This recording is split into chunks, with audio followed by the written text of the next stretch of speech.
জেলা বিএনপির আহ্বায়ক কমিটি ঘোষণায় লোহাগাড়ায় আনন্দ মিছিল।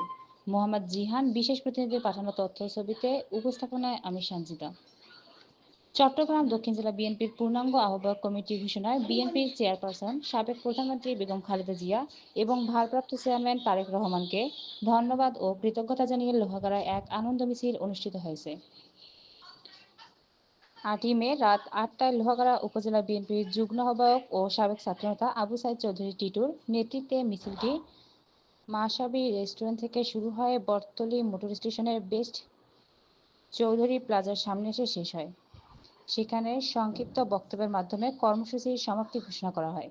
আনন্দ মিছিলে আরও উপস্থিত ছিলেন সদিয়া মাহাইল বিএনপির সাবেক সভাপতি Hares company, Amirabad union BNP নেতা শফিকুর রহমান চৌধুরী, দক্ষিণ জেলা স্বেচ্ছাসেবক দলের সাবেক সহ সাংগঠনিক সম্পাদক বেলাল হোসাইন, কলেজ ছাত্রদলের সাবেক সাধারণ সম্পাদক কুতুবুদ্দিন, উপজেলা যুবদলের সাবেক সহসভাপতি মোহাম্মদ ইহসানুল আবেদিন চৌসাহান, আইন বিষয়ক সম্পাদক হাসান মোহাম্মদ তারেক, স্বেচ্ছাসেবক দলের সাবেক সিনিয়র সহসভাপতি মিজানুর রহমান, ইউনিয়ন বিএনপি নেতা জাহেদ হোসেন, বিএনপি নেতা ইকবাল বাহার, ফয়সাল, রুবেল, জসিম, ছাত্রনেতা মোহাম্মদ মারুফ, জিয়া সাইবার ফোর্স দক্ষিণ জেলার সহসভাপতি তৌহিদুল ইসলাম, পদুয়া ইউনিয়ন যুবদল নেতা খোরশেদ আলম, উপজেলা জেডিসিএফ সহসভাপতি।